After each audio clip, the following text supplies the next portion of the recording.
Today's lecture is on abortion and artificial insemination. So, in abortion, we will study about the types, about the legal grounds, the complications, what is medical termination of pregnancy, what is a criminal abortion, how we will differentiate the findings of autopsy on a dead body, and finally artificial insemination and surrogacy, what are they and their types. So when we are defining the word abortion, it has two meanings, one in medical terms and another in a legal term. When we are defining it according to the medical terms, it three type of words are used: abortion, miscarriage, and premature labor. So from the time of conception up till the first 3 months, typically the word abortion is used on medical grounds. And from the second trimester, means 4th month onwards, up to 7 months, if the product of conception is lost, then miscarriage is used. And lastly, in the 3rd trimester, 7 months onward, if the delivery is before the time of term, or if the baby is lost, then the premature labor or premature death of the baby. But on the legal ground, from the time of the conception till the delivery at full term, only one term is used, that is abortion. So it is the expulsion of the product of conception that is the fetus, at any period of gestation before a full term. So only we use the term abortion. Abortion, miscarriage, and premature labor and preterm labor, sometimes they are simultaneously used, but the meanings are the same. So types of abortion. Abortion is classified into two types: natural abortion and unnatural abortion. Natural abortion includes, which is also spontaneous abortion. It can be isolated, means at that particular gestation that abortion will occur, or a recurrent abortion, means a multiple time of female in every period of gestation, every period of pregnancy, she suffers from abortion. They are further divided into threatened, inevitable, complete, incomplete, missed, and septic abortion. We will discuss each and every one separately. Then in unnatural abortion, which can also be termed as artificial or induced abortion, means abortion is brought about by other means. They are not by natural means. They are justifiable and criminal. Justifiable abortion is a legal. There are legally that abortion is allowed in law, and criminal abortion means it is illegal abortion in which law doesn't permit such kind of abortion. First, we'll discuss the natural, which is also known as spontaneous or accidental abortion. So, it usually is seen in the in first trimester, or in first month of pregnancy. This type of abortion is seen. 15 to 20% of the abortions are spontaneous, without any cause, without any underlying cause, without any cause related to the fetus or the mother. This type of abortion occurs. Mother, fetus, or accidental. It could be accidental as well. Now, the types that included are threatened abortion, inevitable abortion, missed abortion, and habitual abortion. First is the threatened abortion. Threatened abortion, as you can see in the picture, in which there is any vaginal bleeding. Now, that vaginal bleeding could result in, could be a resultant of abortion may occur. So, in such cases, such mothers, they are advised rest, or in future that may result in a complete abortion. Then is the inevitable abortion. Inevitable abortions means when a part of the placenta or the gestational sac is, because of the massive bleeding, that sac is also removed outside the body, and the amniotic fluid is excreted out from it. So it may also result in abortion. So that is inevitable abortion. Then is the missed abortion.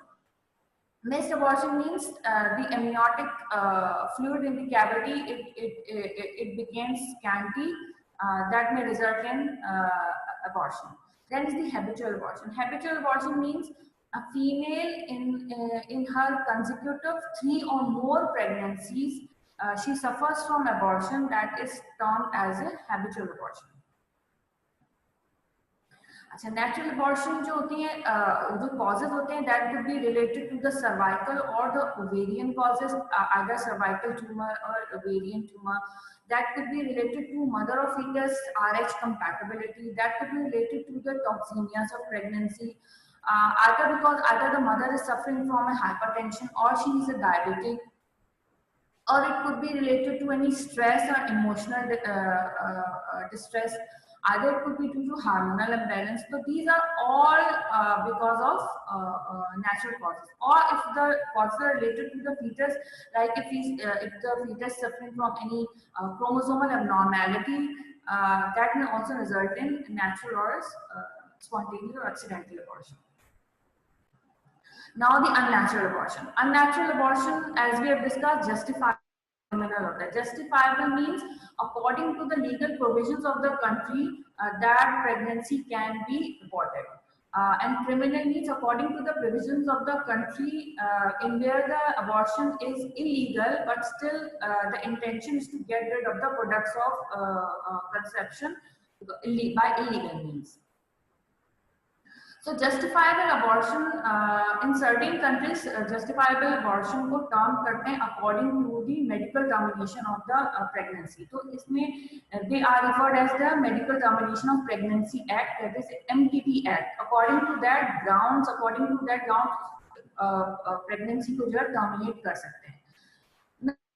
Justifiable types होती है कि जिस पे वो pregnancy terminate होगी. Number 1 is therapeutic, hygienic, humanitarian and social ground. Now these 4 grounds पे pregnancy अगर less than 20 weeks की pregnancy है तो justifiable grounds पे वो abort हो सकती है. लेकिन कुछ conditions के जिसमें अगर therapeutic reason है तो इसमें more than 20 weeks pregnancy में भी pregnancy को abort कर सकते हैं. Now we'll discuss each. First is the therapeutic grounds for legal abortion. The condition in which the continuance of pregnancy would involve a risk to the mother or grave injury to the physical or mental health जो कि mother को affect करेगी. Mother is suffering from any diseases, like if she is suffering from any active TB, severe diabetes, renal failure or severe heart failure, she's suffering from any nephrotic syndrome, pulmonary hypertension, or she's having any hepatic failure, toxemias of pregnancy, any malignancy of cervix or of uterus or ovaries or breast, on these grounds pregnancy can be terminated. And finally insanity, and in the case of epilepsy, in epilepsy, on such grounds, therapeutic grounds, the pregnancy can be aborted. Only in therapeutic grounds, if the pregnancy is more than 20 weeks, a single decision of the doctor can terminate a pregnancy, because this decision is based on to save the life of the mother. Second is the eugenic ground for legal abortion. Now, eugenic grounds include conditions where there is a risk to the child born and he will be mentally or physically compromised. Either if you feel that in such condition the child may be suffering from any smallpox or chickenpox or severe viral hepatitis, or if the pregnancy there is exposure to X-rays or any other radiation, and you detect such signs that the fetus may be at risk. When a mother has received cytotoxic drugs, meaning a female who has received any chemotherapy or any cytotoxic drug, उन grounds पे जो है वो abortion हो सकता है. Chromosomal abnormalities or inheritable mental disorder in if you detect the child is suffering from any chromosomal abnormalities, or if there's any familial disease or mental disorder in a family, and they detect that there are chances that child may inherit such conditions, so on that grounds, pregnancy can be aborted. Humanitarian grounds में जो abortion हो सकती है, pregnancy abort हो सकती है, वो है कि if the pregnancy has result from a rape और एन इंसेस्ट। इसमें जो है वो इनिशियली जो है वो डिटेक्ट अगर हो जाता है तो उसमें pregnancy can be aborted. Social grounds में सोशल ग्राउंड्स वो ग्राउंड्स होते हैं कि जिसमें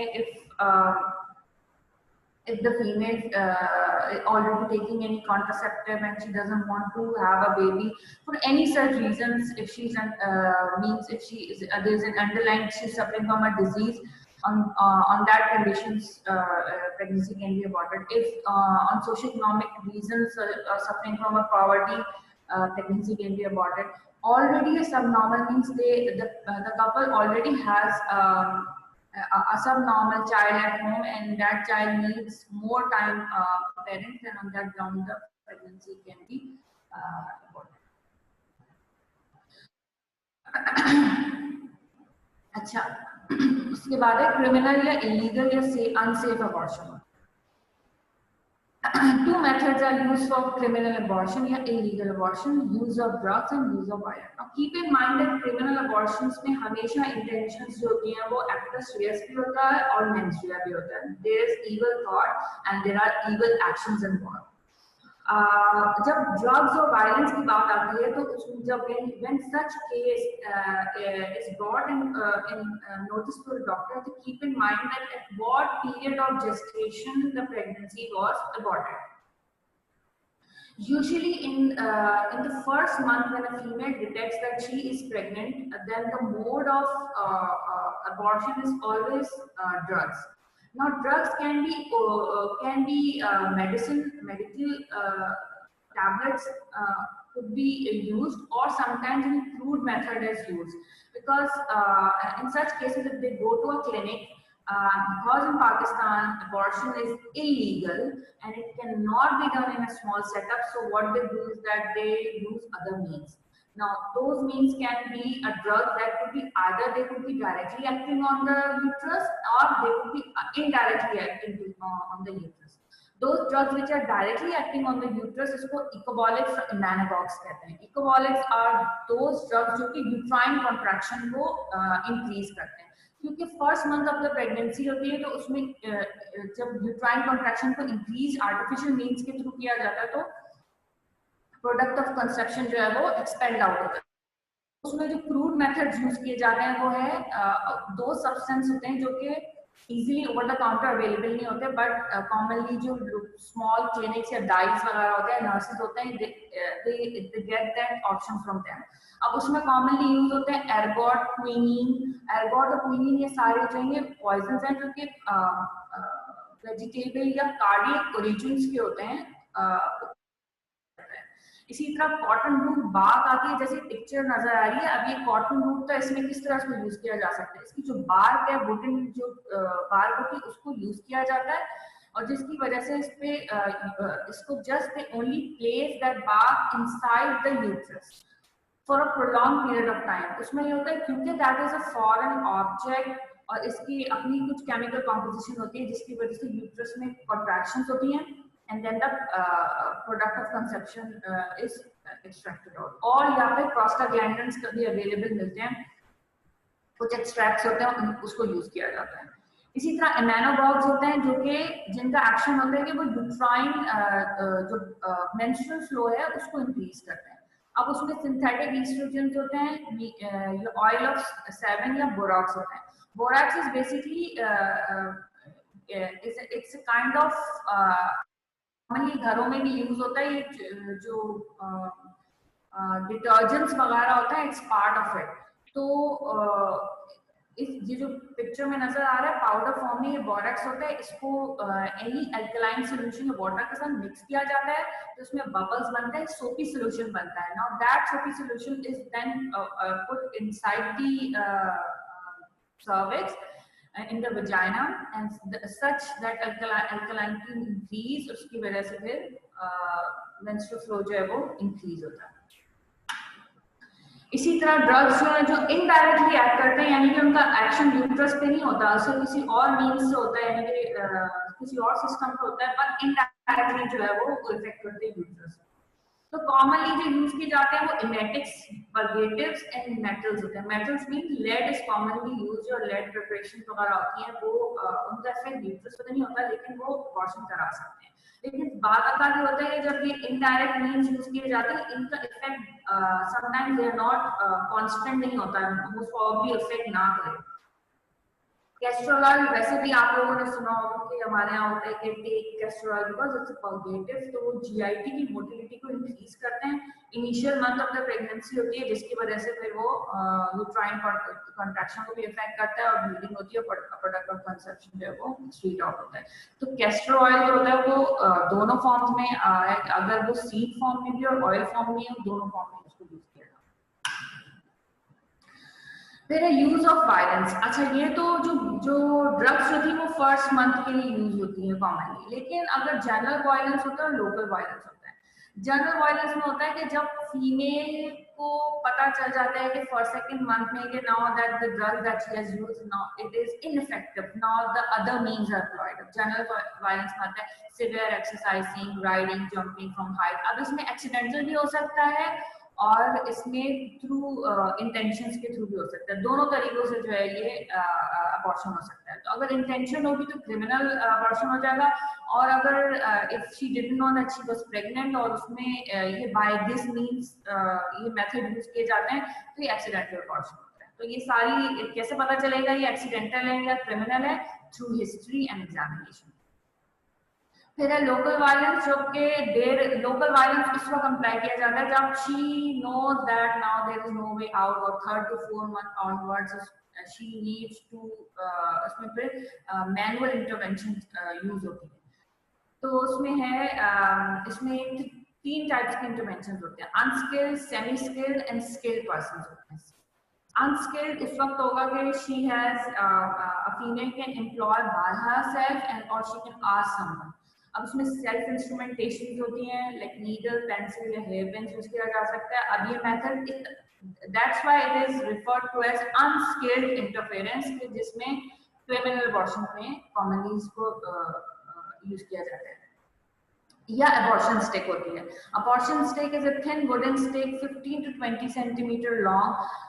now this last picture, this is a abortion stick. इसी तरह की स्टिक होती है, कॉटन वन एंड पर अप्लाई होता है और उस पे उसमें जो इरिटेंट अप्लाई किए जाते हैं, they could be anything. It could be an irritant plant extract like a Calotropis, या फिर उसमें प्लम्बेगो जो होता है उसको यूज किया जाता है, या समटाइम्स ये सारी जो प्रिपरेशंस हैं ये सारी ये लोकल प्रिपरेशंस हैं, ये ओवर द काउंटर नहीं मिलती है। सारी जो है ये प्लांट एक्सट्रैक्ट्स होते हैं जो इरिटेंट होते हैं for cervical mucosa. Now this stick is inserted and left inside the cervix to keep it dilated। जब वो उस foreign object की वजह से dilate होता है, वो cotton swab जो है वो absorb करता है moisture को, swell up होता है, और जिसकी वजह से increase irritation होती है और abortion हो जाता है। अनस्किल्ड जो अनस्किल्ड इंटरफेरेंस थी, इसमें कॉमनली होता ये है कि इसमें चांसेस सेप्टिक अबॉर्शन के सबसे ज्यादा होता है, और इसमें ये भी चांसेस हो सकते हैं कि इसमें फीमेल जो है बिकॉज ऑफ एनी इन्फेक्शन उसकी डेथ भी हो सकती है, कि वो कहेगी अबॉर्शन तो हो गया and she may go home and after few time delayed complication की वजह से उसकी डेथ हो सकती है। फिर semi skill interference, it mean semi के इसमें इंस्ट्रूमेंटेशन भी हो सकती है एज वी हैव डिस्कस। इसमें intrauterine injection of abortion paste होते हैं। अबॉर्शन पेस्ट जो को यूट्रस पेस्ट कहते हैं, सेमी सॉलिड पेस्ट होता है। It could be a combination of iodine और पोटेशियम आयोडाइड जिसको कहते हैं, या एस्ट्रिंजेंस का पेस्ट होता है, या फिर प्रोस्टाग्लैंडिन्स को कंबाइन करके पेस्ट बनाया जाता है। इस तरह की जो इंजेक्शंस होते हैं इसके थ्रू सर्विक्स में इंसर्ट किया जाता है and then wait for it for the evacuation of the concept product of conception, या एनेमा सिरिंजेस, जिसको एनेमा सिरिंज भी कहते हैं। अब इसमें रिस्क इन्वॉल्व होती हैं। रिस्क इन्वॉल्व हो सकती है कि क्योंकि अनस्किल्ड सेमी स्किल्ड इंटरफेरेंस है तो रफ इंसर्शन हो सकती है, साइट का सही तरीके से पता नहीं हो सकता, रैपिड इंजेक्शन की वजह से अब वो जो फ्लूइड यूज किया गया या पेस्ट यूज किया गया है वो कोल्ड या हॉट फ्लूइड हो सकता है जिसकी वजह से वेगल इनहिबिशन की वजह से सडन डेथ हो सकती है, या फिर एयर की इंसर्शन हो सकती है तो उसमें एयर एम्बोलिज्म की वजह से भी डेथ हो सकती है। तो इसकी कॉम्प्लिकेशंस में ये दोनों चीज आती हैं। फिर है स्किल इंटरफेरेंस। स्किल इंटरफेरेंस में ये है कि कॉमनली ये जो लोकल स्मॉल क्लिनिक्स में जाके इसको यूज किया जाता है। अब इसमें मेथड जो यूज किए जाते हैं ये मेडिसिन भी इसमें यूज हो सकती हैं और इसमें सर्जिकल जो यूज है वो भी हो सकता है। During the first trimester, skill interference takes the form of vacuum, या तो vacuum aspiration किया जाएगा या dilatation and of the cervix करके उसको उसकी evacuation कर दी जाती है जिसे DNC कहते हैं।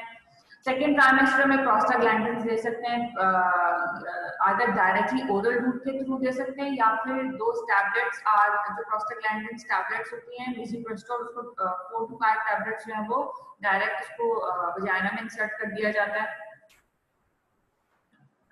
ये स्किल इंटरफेरेंस होती हैं। अगेन इसकी कॉम्प्लिकेशंस ये हो सकती हैं कि जो उसको परफॉर्म कर रहा है may be that the surgical procedure that she is doing वो उसको साइट का पता ना हो कि इम्प्लांटेशन साइट के थ्रू जो वो क्यूरेट करेगी तो प्रोडक्ट ऑफ कंसेप्शन को क्यूरेट कर रही होती है तो उसके चांसेस ये होते हैं कि वो एंडोमेट्रियम को स्कार कर दे, परफोरेशन ऑफ द एंडोमेट्रियम हो जाए, injury to the soft tissue surrounding tissue जिसकी वजह से शॉक और हेमरेज में फीमेल जा सकती है। इसी तरह डोज का अगर मेडिकल ड्रग्स यूज की गई हैं उसमें ड्रग की डोज सही तरीके से पता नहीं हो सकती है, दोनों को कितनी टैबलेट्स देनी चाहिए, कितने इंटरवल्स पे देनी चाहिए, उसमें जो है वो इसलिए इसको इसकी कॉम्प्लिकेशंस जो होती हैं वो सबसे ज्यादा होती हैं। Now, complications as we have discussed, immediate होती हैं, delayed. Immediate तो उसी वक्त होती है the procedure they have performed may result in a bleeding. सबसे common complication of criminal abortion जो होती है that is a hemorrhagic shock, सबसे common होती है। फिर होती है perforation of the uterus and perineum intestine. Skin interference नहीं है तो वो perforate हो सकता है। Laceration of the cervix and vagina, side का कभी बाज़ का अंदाजा नहीं होता। इनकम्प्लीट अबॉर्शन जब इवैक्यूएशन की गई है, क्यूरेटिंग की गई है तो जो प्रोडक्ट ऑफ कंसेप्शन की इम्प्लांटेशन साइट थी वो आपको पता नहीं थी और half concept product conception remove हो गया, हाफ रहता है जिसकी वजह से कॉम्प्लिकेशन डेवलप हो सकती है। एंड फाइनली एम्बोलिज्म, अगर वैक्यूम एस्पिरेशन किया गया है तो उसमें एयर की एंट्री हो सकती है। डिलेड में पेल्विक इन्फ्लेमेटरी डिजीजेस हो सकती हैं, मेंस्ट्रुअल इरेगुलरिटीज होती हैं, एंडोमेट्राइटिस, सर्विसाइटिस और वेजिनाइटिस होता है। एग्जामिनेशन इन एलर्जिक केस और कोई केस ऐसा हॉस्पिटल में आता है, how will you proceed with it? Living में आप इस तरह से प्रोसीड करेंगे और डेड में। लिविंग में उसी तरह प्रोसीड करेंगे जैसे हमेशा कोई भी इंजर्ड पर्सन की एग्जामिनेशन की जाती है कि सबसे पहले क्योंकि अबॉर्शन, क्रिमिनल अबॉर्शन का जो केस होता है वो हमेशा जो है उसकी रिक्वेजिशन आती है। If a doctor feels as such female वो रिपोर्ट करती है उसकी क्लिनिक में, वो उसको ट्रीट तो जरूर करे लेकिन then refer to her in a government and then inform the local police station that such case has been reported to you to save the life of the female. अच्छा, अगर doctor के पास requisition आएगी उस requisition के उस basis पर examine करेगा, फिर आइडेंटिफिकेशन करेगा फीमेल की जिसकी रिक्वेजिशन आई है ये वही फीमेल है, फिर कंसेंट लिया जाएगा। अगर तो वो कंसेंट देती है एग्जामिनेशन करने का तो आप एग्जामिनेशन प्रोसीड करेंगे। If she doesn't give a consent then you can't examine her. तो written inform consent is a must. Then they should be attending nurse, a female nurse. History should be complete with each and every detail should be written. History में आप क्या पूछेंगे? History में आप क्या पूछेंगे कि gestational week क्या था, कौन सा मेथड अप्लाई किया गया, इमीडिएट साइंस क्या थे, किसने परफॉर्म किया और किस जगह परफॉर्म हुआ। उसके बाद उसकी अगर वो जो उससे पूछा जाएगा कि क्लोथिंग उसने चेंज तो नहीं की, अगर उसने नहीं चेंज की तो वो क्लोथिंग को प्रिजर्व किया जाता है ताकि आपको पता चले कि कौन सा मेथड ऑफ अबॉर्शन यूज किया गया है, कौन सा स्किल था, सेमी स्किल था या अनस्किल था, या उसमें कोई क्रूड कोई मेथड यूज किया गया है, कोई any alkaline synthetic preparation use की, तो वो कौन सी यूज की। ऑन फिजिकल एग्जामिनेशन एक तो साइंस ऑफ रीसेंट डिलीवरी हम देखेंगे, as we have discuss, you know what are the recent signs of delivery. फिर period of gestation, period of gestation कैसे पता चलेगा, पीरियड ऑफ जेस्टेशन आपको हिस्ट्री से पता चलेगा, उसके बाद जब एग्जामिन आप करते हो उसमें भी थोड़ी बहुत आपको आइडिया हो जाता है। फिर है मोड ऑफ अबॉर्शन, कौन सा मोड अप्लाई किया था, ड्रग यूज की थी, सर्जिकल मेथड थे, इम्यूनोबॉक्स यूज थे, इकोबॉलिक्स यूज किए गए थे, क्या यूज किया गया था।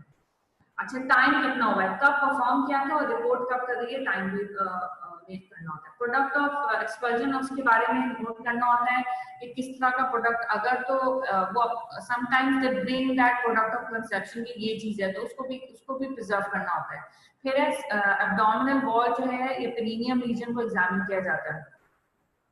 अच्छा, उसके बाद अगर एबॉर्टिफिशिएंस, जो भी एबॉर्टिफिशिएंस यूज किए गए हैं, हर एबॉर्टिफिशिएंस के अगर उसके इफेक्ट्स जो होते हैं वो बता सकते हैं कि उसके इफेक्ट्स क्या हैं, फीमेल की हेल्थ के ऊपर भी वो शो हो सकते हैं। फिर ये है कि आपने बीटा एचसीजी कराना होता है। बीटा एचसीजी क्या बताता है कि समटाइम्स हो सकता है वो फेक हिस्ट्री दे रही हो, तो beta HCG is in such cases a must, क्योंकि जब वो रिपोर्ट करेगी तो 7 to 10 डेज तक बीटा एचसीजी जो है वो पॉजिटिव रहता है। अगर इनिशियली रिपोर्ट कर रही है, इनिशियली फर्स्ट मंथ में आ रही है तो वो पॉजिटिव हो सकता है। See the presence or absence of injury in the perineum region, vagina and genitalia, क्योंकि अगर अनस्किल्ड है तो वो इंजरी हो सकती है पेरिनियम रीजन। ऑस को एग्जामिन करेंगे, एक्सटर्नल ऑस को देखेंगे कि किस तरह का है, उसकी अपीयरेंस कैसी है। Correct and amount of discharge, किस तरह का वजाइनल डिस्चार्ज किस तरह का है, इन्फेक्शियस है, पल्स डिस्चार्ज है, ब्लीडिंग हो रही है, वो सब नोट करना होता है। फिर उसके बाद अगर लॉन्गर टाइम की वो हिस्ट्री दे रही है तो फिर आपको और वो फीवर के साथ आई है तो you detect that it is a case of a sepsis and abortion is taking place about a time गुजर चुका है, तो ये भी आपको गुड इंडिकेटर होता है। ये तो लिविंग में है। डेड में जो है अगेन इनिशियली वही चीजें रिक्वायरमेंट होती है जो कि लिविंग में होती है कि आइडेंटिफाई का एग्जामिनेशन उसी तरह करना होता है जो लिविंग में करना होता है। फिर वही स्कार्स और इंजरीज को एग्जामिन किया जाता है। डेड बॉडी होगी और अगर टाइम गुजर चुका होगा तो हाइपोस्टेसिस को देखना होता है कि बॉडी की पोजीशन में हेल्प करता है कि अगर तो वो प्रोन पोजीशन में थी या स्पाइन पोजीशन में थी, ये भी हेल्प करता है कि उसकी मूवमेंट की थी या नहीं की थी और उसी पोजीशन में उसकी डेथ हुई है। इन बहुत से केसेस में क्योंकि उसकी major complication, immediate complication of abortion जो है वो हेमरेज होती है, तो जो हाइपोस्टेसिस होती है वो इतनी प्रोमिनेंट नहीं होती क्योंकि एनीमिक हो जाती है फीमेल। फिर लेबियस, वजाइना एंड सर्विक्स में आपको इंजरीज और उसकी कंजेशन नोट करनी पड़ती है। अगेन अबॉर्टिफिशिएंस अगर यूज किए गए हैं तो पेरिनियल रीजन पे उसकी स्टेनिंग हो सकती है, उसको प्रिजर्व करना चाहिए। आर्म्स और लेग्स को देखना चाहिए कि कोई इंट्रामस्कुलर इंजेक्शन वगैरह तो यूज नहीं किया। बाज़ात प्रोस्टाग्लैंडिन्स जो है वो आईएम और IV. Pre autopsy radiology is a must. क्यों करते हैं आप रेडियोलॉजी? इसलिए कि if the vacuum aspiration of the gestational set has been done, तो उसमें कॉमन कॉम्प्लिकेशन ये होती है कि एयर एम्बोलिज्म होता है। तो एयर एम्बोलिज्म इससे अच्छा है कि विजुअल ऑटोप्सी के थ्रू ही आप उसको डिटेक्ट कर लें, तो उसमें इंफिया वेना केवा या ब्रेन है या हार्ट है, लंग्स में आपको वो डिटेक्ट हो जाता है, लोअर एक्सट्रीमिटीज में डिटेक्ट हो जाएगा। इंटरनल एग्जामिनेशन में अगर तो केस अबॉर्शन का इफ यू डिटेक्टेड तो फाइंडिंग्स होंगी वो एब्डोमेन में मिल जाती हैं। ऐसे केसेस में ये है कि अगर परफोरेशन, जैसे अब डिस्कस क्रिमिनल अबॉर्शन में परफोरेशन सबसे कॉमन होता है, तो परफोरेशन में आपको गैस इंटर डायफ्राम मिल जाएगा, यूट्राइन कैविटी या वेनस चैनल्स में कैपिटेशंस मिल जाती हैं अगर जो एब्डोमेन को ओपन करते हैं। Uterus and ovaries and adnexal tissues को हमेशा प्रिजर्व किया जाता है। क्यों? इसलिए कि अगर कोई अबॉर्टिफिशिएंट यूज किया गया है तो वहां पे उसकी ट्रेसेस मिल जाएंगे।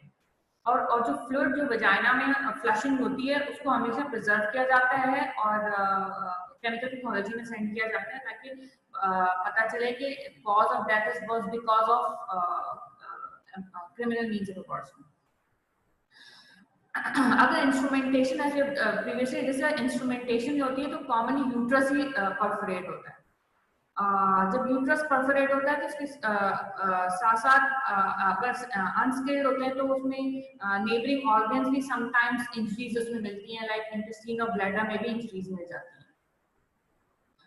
यूट्रस में जो परफोरेशन साइट है इस पिक्चर में that's quite visible. Common sites क्या होती हैं कि कभी पोस्टीरियर परफोरेशन हो सकती है, एंटीरियर वॉल में परफोरेशन होती है, बाजू का डीप जाके ताकि प्रोडक्ट ऑफ कंसेप्शन को स्कूप आउट कर दें, तो फंडल परफोरेशन हो सकती है जिसकी वजह से ये कॉमन ब्लीडिंग होती है। एक तो साइज ऑफ द यूट्रस देखा जाता है, वेट ऑफ द यूट्रस को देखा जाता है, मेजर किया जाता है सेंटीमीटर में। वेट आपको क्या बता देगा अगर प्रेग्नेंट थी कि नहीं थी। एंडोमेट्रियम को एग्जामिन किया जाता है, क्योंकि एक तो आपको स्कारिंग या ब्लीडिंग उससे आपको पता चल जाएगा कि स्कूपिंग की गई थी कि नहीं गई थी। प्लेसेंटा अगर मौजूद है तो प्लेसेंटा आपको बहुत सी एक तरीके से कॉर्पोरेटिव एविडेंस होता है जो आपको ये बता देगा कि अबॉर्टिफिकेशन अगर यूज किए गए थे तो वहां पर होगा। अगर अबॉर्शन की मीन्स पता चलेंगे, अबॉर्शन आधा क्रिमिनल कॉजेस था या अबॉर्शन बाजू का जेंडर रिलेटेड अबॉर्शन था, तो वो भी आपको थ्रू कैरियोटाइपिंग जो प्लेसेंटा से आपको कोरियोनिक सैंपल्स मिलेंगे, आप उसके थ्रू कर सकते हैं। इसी तरह अगर soap water as a abortification use किया गया है या हेयर पिन यूज किए तो उसके ट्रेसेस जो है वो प्लेसेंटा में मिल सकते हैं, तो वो भी प्रिजर्व किए जा सकते हैं और यूट्रस में भी मिल सकते हैं, तो उनको भी प्रिजर्व किया जाता है। फिर इनिशियली रिमूव करने से पहले स्वॉब्स होते हैं, इट्स अ मस्ट। स्वॉब्स कहाँ से लेने होते हैं? एक तो एक्स्ट्रा पेरिनियल स्वॉब लिया जाता है, पेरिनियल स्वॉब लिया जाता है और यूट्राइन स्वॉब लिया जाता है। तो यूट्राइन जो होते हैं वो हायर वजाइनल स्वॉब्स होते हैं, लोअर वजाइनल स्वॉब्स होते हैं। तो 4 स्वॉब्स लिए जाते हैं। इसलिए लिए जाते हैं ताकि आपको पता चले कि अगर तो अबॉर्टिफिकेशंस यूज किए गए हैं तो उनके ट्रेसेस हो सकता है एक्सटर्नली भी हो और हो सकता है हायर वजाइनल हो तो इंटरनली भी हो। तो स्वॉब्स की जो है इसको प्रिजर्व किया जाता है। और प्रिजर्व किस तरह किया जाता है? फॉर्मेलिन के थ्रू, फॉर्मेलिन से इसकी प्रिजर्वेशन होती है। ओवरीज को आप एग्जामिन करेंगे क्यों? For the presence of the corpus luteum, इसलिए कि प्रेगनेंसी थी कि नहीं थी। अगेन वही बात के बाज़ात फेक किया जाता है कि आपको पता नहीं होता कि डेड बॉडी मिलती है तो आपको you don't know it's a case of pregnancy, you don't know it's a case of delivery, you don't know if it's a case of abortion, you don't know if it's a case of rape. तो in that cases हमेशा females में जो है वो ovaries को भी preserve किया जाता है, एग्जामिन किया जाता है। इसके अलावा हार्ट की ओपन किया जाता है in cases if you suspect that criminal abortion को एयर एम्बोलिज्म के चांसेस होंगे, और एयर एम्बोलिज्म जो होगा वो क्योंकि हम इंफीरियर वेना केवा भी देख रहे हैं, हम गट भी देख रहे हैं, तो हार्ट और लंग के ब्रेन को भी ओपन किया जाता है।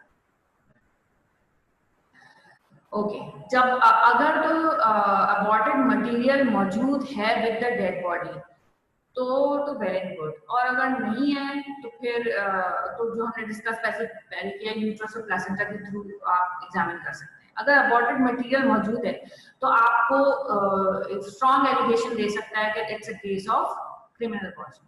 अच्छा, अबॉर्टेड मटेरियल अगर फुल है तो इट में शो कि वो फुल एक्सपल्जन हुई है प्रोडक्ट ऑफ कंसेप्शन की।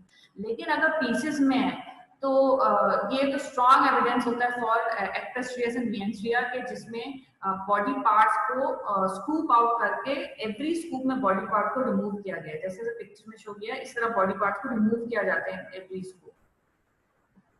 ऑल मटेरियल्स जो के पास है, ये तो पीरियड ऑफ जेस्टेशन में भी आपको हेल्प करता है प्रोडक्ट ऑफ कंसेप्शन। इसी तरह ऑल मटेरियल्स को माइक्रोस्कोपिक एग्जामिन किया जाता है। अगर जेस्टेशन जो है वो अर्ली है उसमें कोरियोनिक फिलिक सैंपलिंग जो है हेल्प करता है आपको कॉज ऑफ अबॉर्शन को एग्जामिन करने के लिए। पाकिस्तान में अगर हम बात करें abortion is illegal, it's not allowed only on the ground जो हमने मेडिकल टर्मिनेशन ऑफ प्रेगनेंसी में बात की है, दैट इज थेरेपेटिक ग्राउंड्स में अलाउ किया जाता है। वैसे जो है दैट इज इलीगल, और ह्यूमैनिटेरियन ग्राउंड्स में भी अलाउ किया जाता है if it's a case of rape.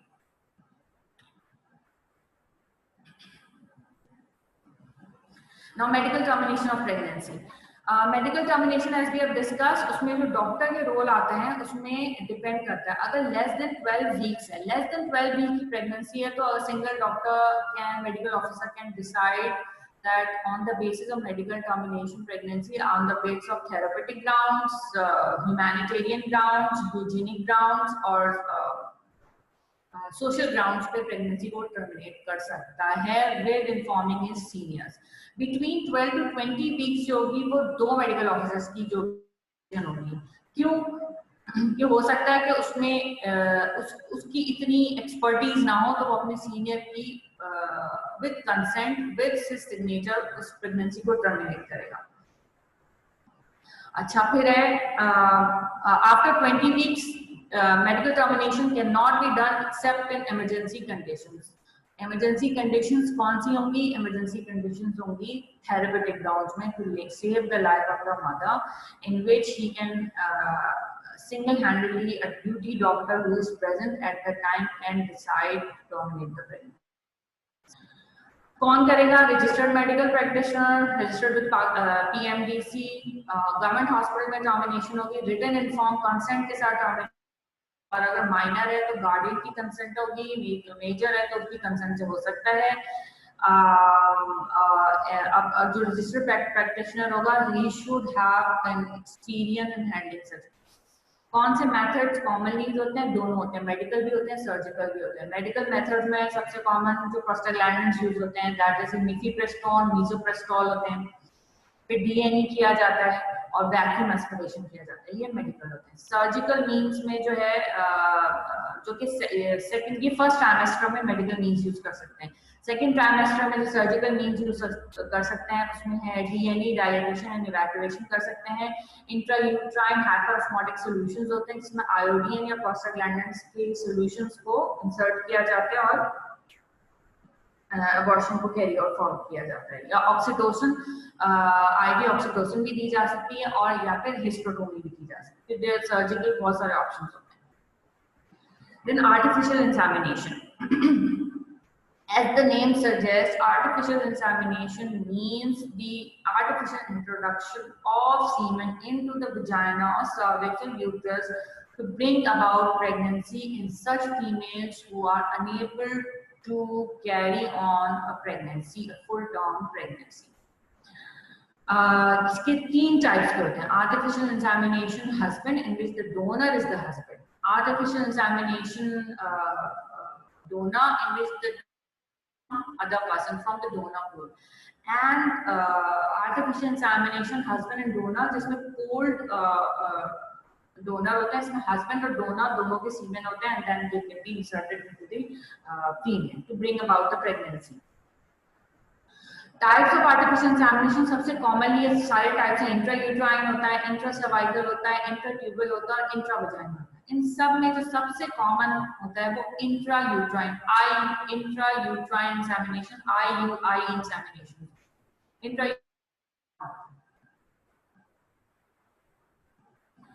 कब आर्टिफिशियल इंसेमिनेशन को इंडिकेशंस क्या हैं? या तो हस्बैंड इज आइदर इम्पोटेंट और स्टेराइल।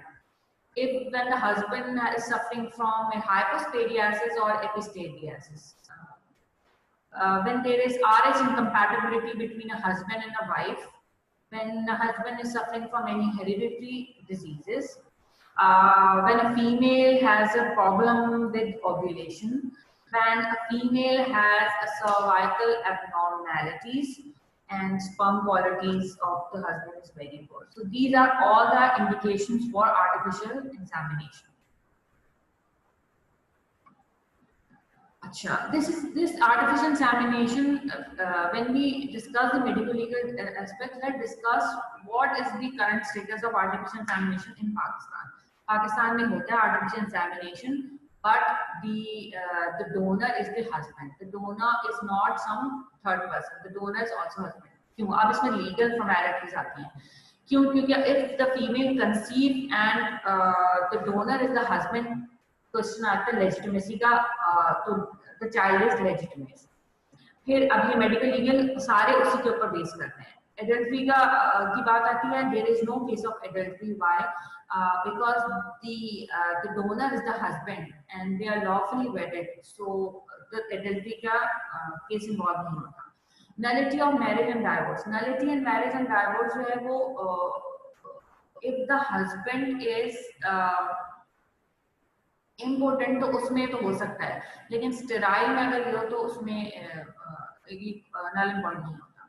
फिर है dangers of litigation. Danger of litigation का मतलब ये होता है कि the child they conceive may be suffering from any disease. तो अगर तो डोनर होगा तो उसमें तो डेंजर हो सकते हैं कि we don't know that donor, उसकी फैमिली हिस्ट्री क्या है, कोई अंडरलाइंग रिस्क फैक्टर्स हैं कि नहीं, लेकिन हस्बैंड में तो हिस्ट्री इज वेरी क्लियर, तो डेंजर ऑफ लिटिगेशन वहां नहीं आती। फिर है नेचुरल बर्थ। अगेन बात आ जाती है कि जैसे हमने लास्ट लेक्चर में बात की थी लेजिटिमेसी एंड इलेजिटिमेट। अगर डोनर हस्बैंड है तो लेजिटिमेट होगा, और अगर डोनर जो है वो थर्ड पर्सन होगा तो वो इलेजिटिमेट आता है। अनमैरिड वुमेन और window, unmarried woman or widow, if they opt for artificial insemination, then that child is illegitimate. Obviously, the donor the husband तो नहीं होगा, तो कोई donor से ही आएगा। इंसेस्ट इन केसेस, अगर तो हस्बैंड है तो ठीक है, लेकिन अगर डोनर जो है वो फ्रॉम एनी फैमिली रिलेशनशिप से आ रहा है, लाइक फादर और someone else close blood relation, तो उसमें इंसेस्ट का क्वेश्चन आता है। तो इसलिए पाकिस्तान में जो है वो क्योंकि हमारे पाकिस्तान में अलाउ है, artificial insemination is allow, but क्योंकि the donor is the husband not the third person, तो इस वजह से इसको अलाउ किया जाता है। डोनर डोनर जो सीमेंट पूल वाले डोनर से वो भी अलाउ है, बट क्योंकि हमारा सोशल सेटअप ऐसा है उसमें इसको यूज नहीं किया जाता, क्योंकि उसमें फिर बहुत सारे क्वेश्चन आते हैं, बहुत लीगल फॉर्मेलिटीज होती हैं, इसलिए people don't opt for it. फिर अनदर मैटर बेसिक है, एक फीमेल सरोगेट मदर होती है जो कि थ्रू बैक कॉन्ट्रैक्ट जो है वो किसी कपल की एग्री करती है ताकि she will carry forward the child for them. किन केसेस में होता है, in the couple female is infertile और या फिर मेल में हैज एनी रिप्रोडक्टिव डेफिशिएंसी। तो इसमें दो तरह के होते हैं सरोगेसी। बायोलॉजिकल मदर होते हैं कि जिसमें एक तो ये है कि एक्स्ट्रा यूट्राइन जो है वो उसकी स्पर्म और एग की जो है फर्टिलाइजेशन हुई है टू द सरोगेट फीमेल, या फिर ये तो एक्स्ट्रा यूट्राइन होता है, या फिर डायरेक्ट सरोगेट मदर में इम्प्लांटेशन थ्रू आर्टिफिशियल इंसेमिनेशन के थ्रू किया जाता है, तो वो भी मीन्स हो सकती है। लेकिन जो बर्थ रजिस्ट्रेशन होती है उसमें वहाँ मेंशन करना पड़ता है कि this is a case of surrogacy. Pakistan में भी सरोगेसी है? नो, पाकिस्तान में सरोगेसी जो है इट्स नॉट, इसकी डेफिनेशन चेंज हो जाती है, but it is not currently in Pakistan. Thank you so much. If there's any question, please go through this topic from your book also. Have a read of abortion. What is abortion? What is a criminal abortion? What is justifiable abortion? Medical termination of pregnancy. Go through this topic from your book also, please. If you have any questions, please ask away.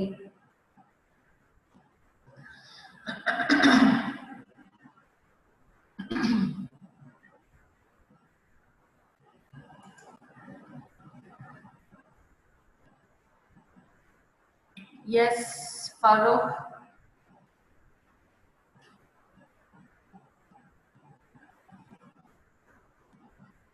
Roll number 49, you have a question? Assalamualaikum, ma'am. Walaikum salam. Ma'am, I have a question. Ma'am, in the starting, you showed a slide जिसमें आपने बताया था कि 20th week से पहले on some grounds which are social and other उसकी वजह से आप मैम, तो आपने उसका नहीं बताया जो PPC 338 है, जिसमें इस्तिक़ात हमल का है कि if there is a woman जिसकी अगर कोई फीटस है उसके ऑर्गन्स प्रॉपर्ली नहीं बने तो उसको अगर टर्मिनेट कर दिया विदाउट एनी मेडिकल पर्पसेस और harm to the female life, तो उसकी वजह से फीमेल को सजा हो सकती है। And also there is one question ma'am, तो उसमें बुक में एक और चीज़ लिखी हुई थी विच इज नोन एज, अगर उसको जो सजा पनिशमेंट होगी वो ताजिर की होगी। प्लीज डिफाइन व्हाट इज ताजिर, TAZIR। ताज़ीर जो बेसिकली वो सजा होती है कि जिसमें जो कोर्ट जो है वो अकॉर्डिंग टू ये जो एक्टर शेयर है मेन शेयर की जो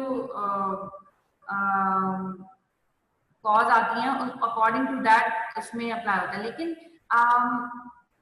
इसके जो हम इसकाते हमल इसकाते जनी की जो हम बात करते हैं उसमें ताजीर का जो है वो ये तो इंक्लूडेड नहीं होता है। आप ताजीर इन रिलेशन टू अबॉर्शन की बात कर रहे हैं? यस मैम, मैं बात कर रहा हूँ पीपीसी 338 एंड 338A। तो 338 में तो एक रूलिंग है, बट 338A में जो है वो उसकी पनिशमेंट भी दी हुई है। अच्छा, ताजीर बेसिकली देखो उसमें ये होता है कि आप कोर्ट जो है वो अकॉर्डिंग टू द किसास एंड बियर जो है वो ऑफेंडर को वो सजा दी जाती है ताकि वो आइंदा उस क्राइम को वो दोबारा क्राइम ना हो सके। अच्छा, इफ इन रिलेशन टू इसकाते हमल इसकाते जनी इसमें क्योंकि इन्वॉल्व, अगर तो मदर है वो if she is alive after that procedure and the doctor died that is involve, तो उनकी मिनिमम उनकी सजा होती है, पनिशमेंट होती है कि जिसमें या तो फाइन हो सकता है या तो अगर डॉक्टर है तो उसकी डिग्री को ऑब्स्टेंड कर सकते हैं, पीएमडीसी में उसका नाम जो है वो रिमूव कर सकते हैं। तो ये ऐसे केसेस होते हैं ताकि आइंदा, क्योंकि if criminal abortion is illegal, तो ऐसे डॉक्टर्स हैं वो दोबारा इस चीज को दोबारा ना हो सके। इन रिलेशन टू हम इसकी बात करते हैं। ताजीर के साथ हद है। ताजीर तो वो पनिशमेंट होती है जो कोर्ट आपको एडवाइस कर रहा है according to the scenario, case to case wise उसको अवॉर्ड करते हैं कि अगर इस केस में ये चीज थी तो हम उसको अकॉर्डिंग टू दैट हम चेंज करके या तो उसको पनिशमेंट दे सकते हैं, फिजिकल पनिशमेंट दे सकते हैं या फाइन दे सकते हैं। इसी तरह जो है हद होता है। हद का मतलब होता है कि जो कुरान और सुन्ना में हो। अब कुरान और सुन्ना में जब हम इस्लामिक शरिया इन्वॉल्व करते हैं तो उसमें तो पनिशमेंट ये होती है कि स्टोनिंग टू डेथ है या फिर फाइन वगैरह तो उसमें तो नहीं होता, तो फिर वहां चेंजेस आ जाती हैं।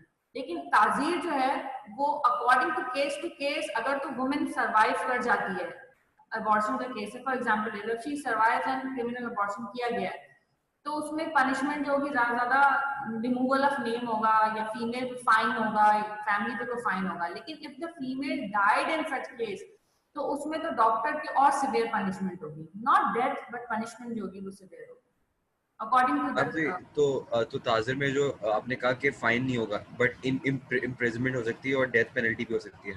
That's what you are saying.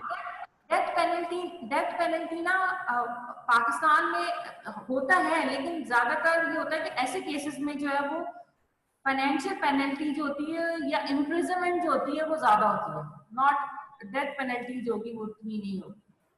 और मैम एक और चीज़ ये बता दें कि जो अगर जैसे फॉर कोई सिंपल केस है, वुमेन जो है वो सरवाइव कर गई है इस्तिकाते हमल और इस्तिकाते जनीन, तो मैम इसकी क्या फिक्स्ड कोई पनिशमेंट होती है, like how many years imprisonment या फिर कितना फाइन? डिपेंड करता है, वेरी करता है। देखो उसमें बात ये आती है कि सर्वाइव कर जाती है, कंसेंट थी, कंसेंट का बहुत इंपॉर्टेंट रोल है ऐसे केसेस में।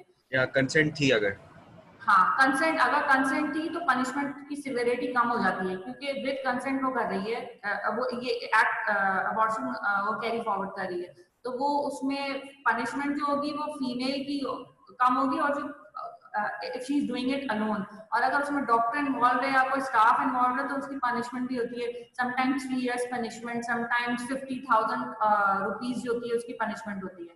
और अगर डेथ हो जाती है, फीमेल की डेथ हो जाती है, तो उसमें पनिशमेंट भी हो सकता है कि अमाउंट जो इंक्रीज कर दी जाए, लाइक 1 लाख कर दें, 1,50,000 कर दें, तो अमाउंट सिर्फ चेंज होती है, वरना या लाइफ इम्प्रिजनमेंट जो होगी ज्यादा 3 years होगी, उससे ज्यादा नहीं होती। मैम ऐसा होता है कि हस्बैंड जो है वो वाइफ पे, अगर वाइफ ने किया है तो वो उस पर सू कर दें?